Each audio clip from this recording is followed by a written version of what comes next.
یا رحمت للعالمین یا محمد۔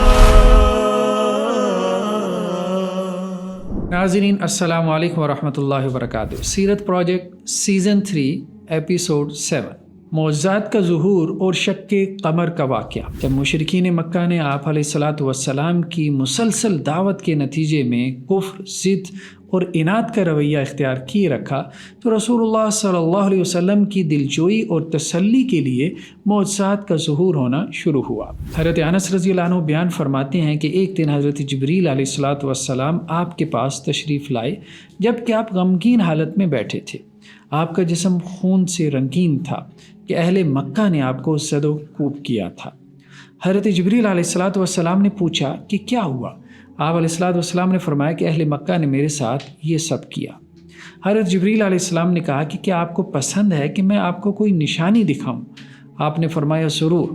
حضرت جبریل علیہ السلام نے وادی کے پیچھے ایک درخت کی طرف اشارہ کر کے اسے کہا کہ آپ اس درخت کو اپنے پاس بلائیں۔ وہ درخت چلتا ہوا آپ کے پاس آ کر کھڑا ہو گیا۔ انہوں نے دوبارہ کہا کہ اب آپ اسے واپس جانے کو کہیں تو آپ نے اسے کہا کہ واپس چلے جاؤ، تو وہ درخت واپس چلا گیا۔ آپ نے فرمایا کہ میری تسلی کو یہ معجزہ کافی ہے۔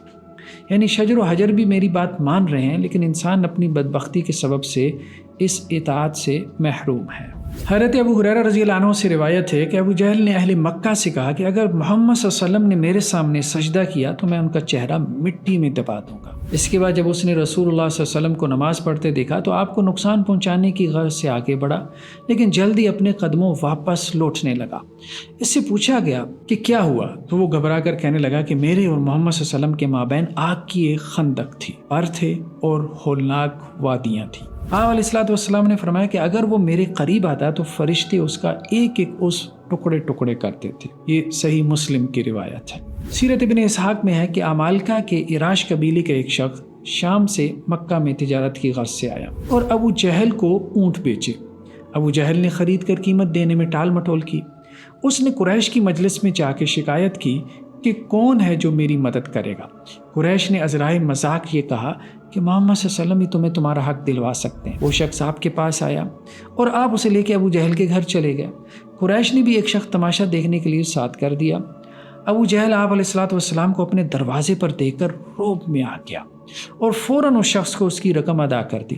اس شخص نے قریش کی مجلس میں جا کے شکریہ ادا کیا کہ آپ نے صحیح بندے کی طرف میری رہنمائی کی تھی۔ قریش اس بندے کی بات سن کر حیران رہ گئے۔ بعد میں ابو جہل بھی وہاں پہنچ گیا اور کہنے لگا کہ مجھے ملامت نہ کرو، محمد صلی اللہ علیہ وسلم کے پیچھے ایک بہت بڑا اونٹ منہ کھولے کھڑا تھا۔ اگر میں وہ رقم ادا نہ کرتا تو مجھے لگ رہا تھا کہ وہ اونٹ مجھے چبا ڈالے گا۔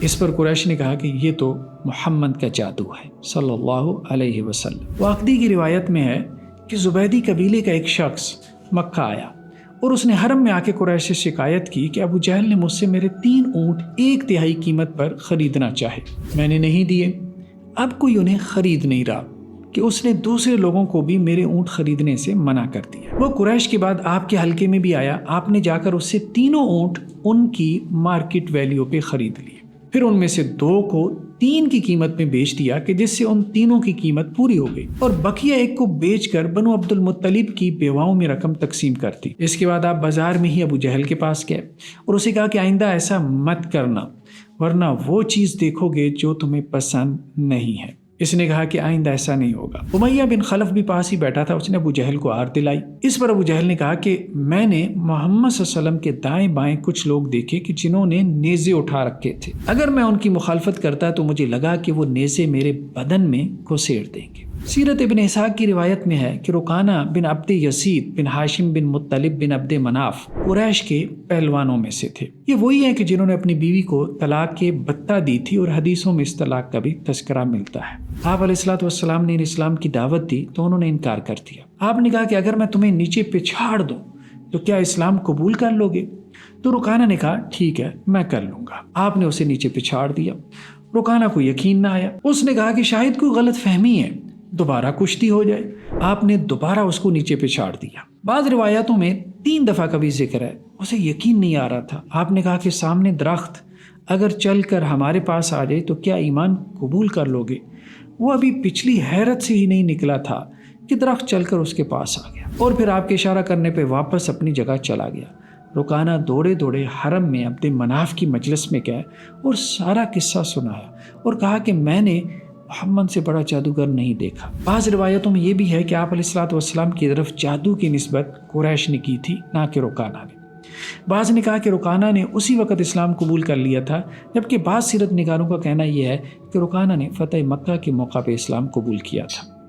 سرداران قریش میں سے ولید بن مغیرہ، ابو جہل، عاص بن وائل، نصر بن حارث اور عاص بن ہشام وغیرہ نے آپ سے کہا کہ اگر چاند کے 2 ٹکڑے آپ کر کے دکھا دیں کہ اس کا آدھا حصہ جبل ابی قبیس پر ہو اور دوسرا آدھا سامنے کے پہاڑ جبل کوائے قان پر دکھائی دے تو ہم آپ پر ایمان لے آئیں گے۔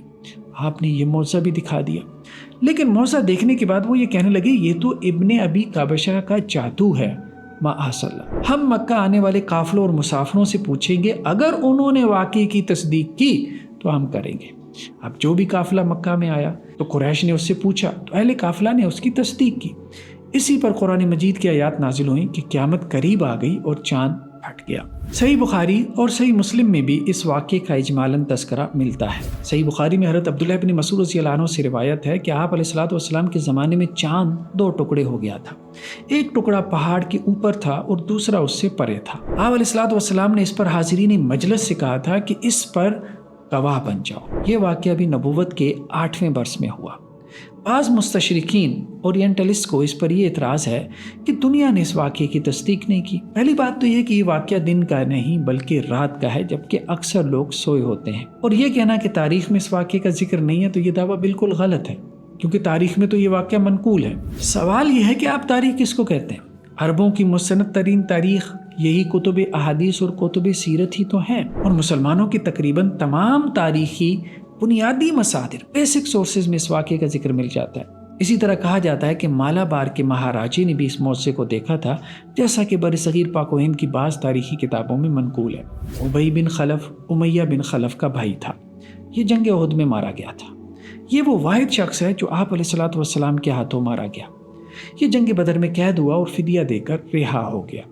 رہا ہونے کے بعد آپ کے پاس آ کر کہنے لگا کہ میرے پاس ایک گھوڑا ہے جس کی میں خوب خاطر تواضع کرتا ہوں اور میں اس کے اوپر سوار ہو کر آپ کو قتل کروں گا۔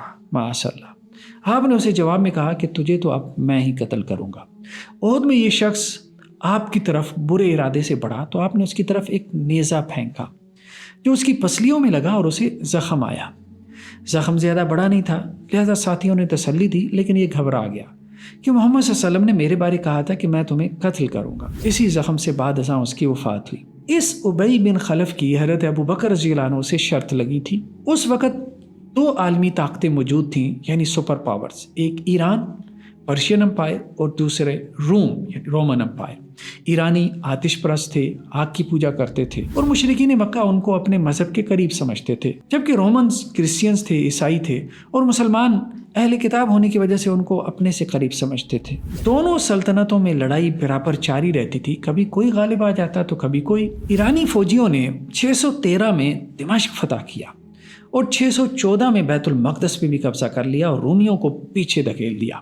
اس کے بعد وہ اردن، فلسطین، صحرائے سینا پر بھی قابض ہو کے مصر تک پہنچ گئے۔ دوسری طرف وہ قسطنطینیہ تک بھی پہنچ گئے۔ 619 میں مصر فتح کرنے کے بعد وہ لیبیا پہنچ گئے۔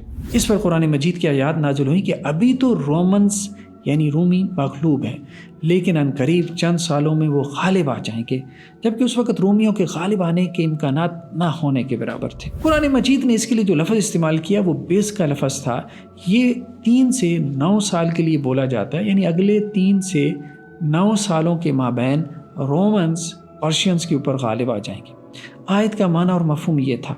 حضرت ابو بکر رضی اللہ عنہ نے ابی بن خلف سے 6 سال کی شرط لگا لی، لیکن رومی 7ویں سال یعنی 2 ہجری میں غالب آئے۔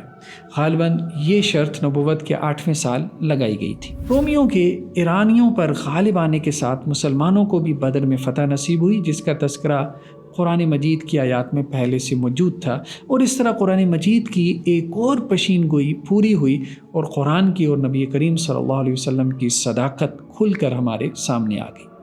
جاری ہے۔ جزاکم اللہ خیرہ۔ السلام علیکم ورحمۃ اللہ وبرکاتہ۔ يا رحمة للعالمين يا محمد